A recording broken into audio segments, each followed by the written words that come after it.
आज के युवा से अगर पूछा जाए कि देश के लिए कौन सी पॉलिटिकल पार्टी अच्छी है, तो वो सामने आपके बैठ के अच्छे से डिबेट करके आपको कन्विंस भी कर सकता है कि ये पार्टी अच्छी है, ये पार्टी बुरी है देश के लिए। लेकिन अगर आप उसी युवा से पूछो कि तुम्हारे करियर के लिए कौन सा पाथ सही है, तो वो इसमें कन्फ्यूज्ड है। वो आपको क्लियरली बता ही नहीं पाएगा कि उसे नौकरी करना चाहिए, कि बिजनेस करना चाहिए, कि क्या करना चाहिए।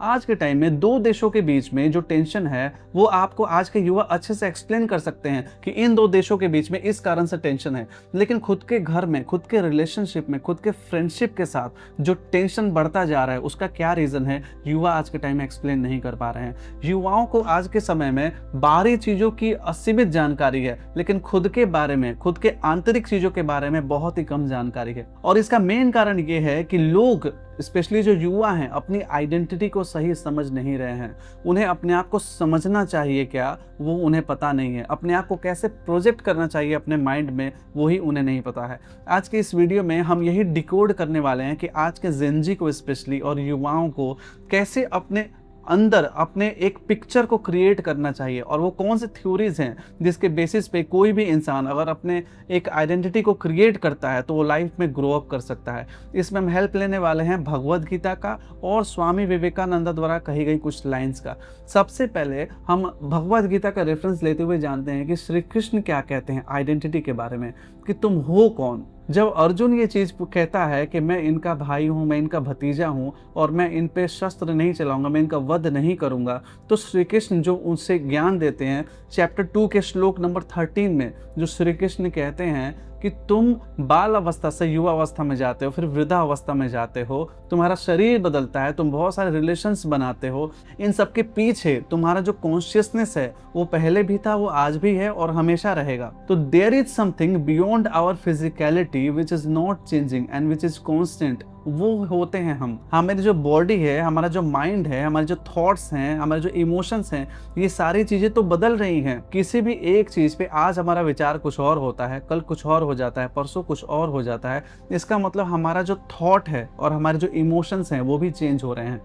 तो हम हमारे थॉट्स, इमोशन, ये सब में से कुछ भी नहीं है, इसके बियॉन्ड है हम कुछ। हमारे पास एक ब्लैंक माइंड होता है। इस ब्लैंक माइंड में हम जैसी चीज़ों को सोचना शुरू करते हैं ना, वैसे ही हमारी प्रोग्रामिंग होने लगती है और वैसे ही हमारी आइडेंटिटी बनने लगती है। इस चीज़ के बारे में भगवान श्री कृष्ण चैप्टर 2 में ही श्लोक नंबर 62 और 63 में बताते हैं कि इंसान जब अपने फोकस को किसी भी सब्जेक्ट पे लगाए रखता है, लगातार जब लगाए रखता है, तो उसके प्रति उसका अटैचमेंट हो जाता है, और अटैचमेंट होने के कारण से वो उसको पाना चाहता है, और जब उसको पा नहीं पाता है तो उसके अंदर लस्ट पैदा होता है, काम पैदा होता है, और जब काम की पूर्ति नहीं होती है तो इंसान को क्रोध आता है, और जब भी क्रोध आता है इंसान को तो उसकी लाइफ बर्बाद हो जाती है। भगवान श्री कृष्ण ने माइंड के बारे में तो ये बताया कि आप किसी चीज़ के बारे में जब सोचते हैं, जब आप इन्वॉल्व होते हैं, तो अपने माइंड के साथ आप कैसे डीपली रूटेड होते जाते हैं उस विषय में, और कैसे आप क्रोध तक का और बर्बादी तक का जो सफ़र है वो तय करते हैं। इसी के अनुसार अगर आपने अपने माइंड को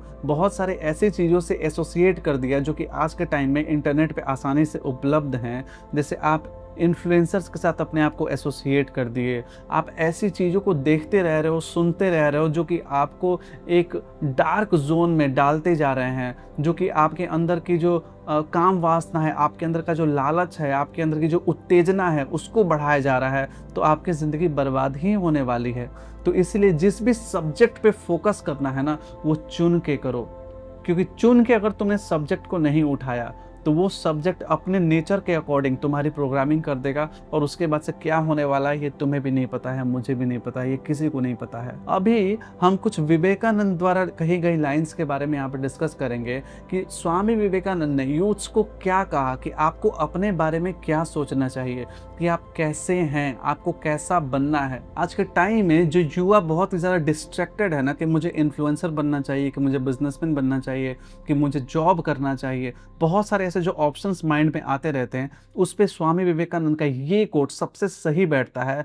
take up one idea, make that one idea your life, dream of it, think of it, live on that idea, let the brain, the body, the muscles, nerve, every part of your body be fulfill of that idea, and just leave every other idea alone. This is the way to success, and this is the way great spiritual giants are produced. अगर आपके अंदर बहुत सारे ऐसे thoughts आ रहे हैं ना कि मैं ये भी बन जाऊँ, ये भी बन जाऊँ, या फिर मुझे ये करना चाहिए या वो करना चाहिए, तो आप कोई भी एक श्रेष्ठ आइडिया को उठाओ जो कि बेटर हो, जो कि एमिनेंट हो, और उस पे आप कुछ साल दो, कुछ महीने एटलीस्ट दो। आप देखोगे कि जब आप अपना पूरा टाइम और एनर्जी, पूरा फोकस जब उस चीज के पीछे आप डालते हो ना, तो आप उसमें सक्सेस हासिल करते ही हो। जिस चीज में आपको सक्सेस 2 साल में मिलनी चाहिए, वो आपको 6 से 8 महीने में मिलने लगती है, अगर आप अपने फुल कंसंट्रेशन के साथ किसी भी काम में इन्वॉल्व होते हो तो। ये स्पेशली उन लोगों के लिए है ये कोट जो ये कहते हैं कि मेरे अंदर मल्टीपल इंटरेस्ट्स हैं, मुझे लगता है कि मुझे ये भी करना चाहिए, वो भी करना चाहिए, वो तीसरी चीज भी करनी चाहिए। लेकिन आपको पता है कि कोई भी इंसान मल्टीपल चीजें एक साथ नहीं कर सकता है। पहले उसको एक चीज को उठाना है, उस पर काम करना है, उसको कॉन्क्योर करना है, उसके बाद से अगली चीज पे जाना है। So take up one idea and make it your life, breathe with it and sleep with it. जब आप ऐसा करने लगते हैं तो आप अपने अंदर की भी चीजों को मोटिवेशन देने लगते हैं, और आपके अंदर एक ऐसा विल पावर जनरेट होता है जिसको ये पता होता है कि मैं कुछ भी अगर ठानता हूं ना तो मैं उसको कंप्लीट कर सकता हूं। वहीं पे स्वामी जी का जो दूसरा कोट है वो मैं पढ़ना चाहता हूं, live for an ideal and that one ideal alone, let it be so great, so strong that there may be nothing else left in the mind, no place for anything else, no time for anything else। आप अपने mind को ना अपने ideas से भर लो। जैसे बातें हमने भी कही, उसी पे ये भी कोट फिट बैठ रहा है कि जैसे आप अपने अपने माइंड को आप उस ग्रेट आइडिया से भरने लगते हो ना, वैसी चीज़ें आपके आसपास दिखाई पड़ने लगती हैं, वैसा स्ट्रक्चर, वैसी अपॉर्चुनिटीज़ आपके आसपास ऑटोमेटिकली आने लगती हैं। इसलिए जब आप एक आइडिया को लेके और वो ग्रेट आइडिया को लेके जब आप आगे बढ़ते हो ना, तो आपकी आइडेंटिटी जो है वो आइडियल होने लगती है, वो ग्रेट होने लगती है। तो आज के टाइम में जो युवा इतना डिस्ट्रैक्टेड है ना कि उसको अपने आइडेंटिटी के बारे में कुछ भी पता नहीं है, इस कारण से उसका कोई कैरेक्टर एस्टेब्लिश नहीं हुआ है। उसका मेन रीज़न यही है कि उसके पास इतने सारे ऑप्शंस हैं और वो सारे ऑप्शंस में अपना हाथ डालना चाहता है, सारे ऑप्शंस को एक्सप्लोर करना चाहता है, हर चीज़ में आगे बढ़ना चाहता है। लेकिन हर चीज़ में आप आगे तभी बढ़ पाओगे जब आपने एक में किसी में आपने महारत हासिल की हो। जो इंसान एक किसी भी तरह के आर्ट में या फिर किसी भी तरीके की स्किल में अर्जुन बन जाता है ना, तो वो हर तरीके के स्किल में अर्जुन बन सकता है। लेकिन पहले आपको किसी एक चीज़ को उठाना पड़ेगा और उसमें खुद को अर्जुन साबित करना पड़ेगा। तो अगर हम इस वीडियो को समराइज करना चाहते हैं तो इसको इजीली कर सकते हैं। सबसे पहली चीज़ जो श्री कृष्ण भगवद गीता में बताते हैं कि आप ये बॉडी माइंड इमोशन नहीं हो, आप उसके बियॉन्ड कुछ हो जो कि हमेशा रहता है, हमेशा शांत है, हमेशा फुलफिल्ड है। सबसे पहले तो ये जानो, और उसके बाद से अपने इस खाली माइंड को, जिसको अगर आपने टास्क नहीं दिया, जो कि एक जिन की तरह है, तो ये भूत बन जाएगा, तो आप उसको एक हाईएस्ट टास्क दो, आप उसको एक ग्रेट आइडियल दो। जैसे कि स्वामी जी कह रहे हैं कि एक आइडियल दो अपने माइंड को, एक टास्क दो, एक आइडिया दो, और उससे अपने माइंड को इतना भर दो, अपने नस नस को इतना भर दो, अपनी पूरी एनर्जी के साथ उसको भर दो कि तुम्हें कोई और चीज़ याद ही ना रहे। तब जाके तुम उसमें एक्सपर्टाइज हासिल करोगे, तब जाके तुम अर्जुन बनोगे वहाँ पे, और तब जाके तुम्हारी आइडेंटिटी अपने आप निकल के आएगी। तुम एक चीज़ में लगातार मेहनत तो करो। अगर तुमने एक चीज़ में लगातार मेहनत की ना अर्जुन की तरह, तब देखना कि तुम्हारा भी नाम कुछ ऐसा हो जाएगा जैसा कि तुमने सोचा भी नहीं था। तुम्हारी भी आइडेंटिटी कुछ ऐसे निकल के आ जाएगी सबके बीच में, सबके सामने, पूरे संसार में, जो तुमने भी कभी नहीं सोचा था। इनफैक्ट अभी तुम्हें पता ही नहीं है कि तुम्हारी आइडेंटिटी क्या है।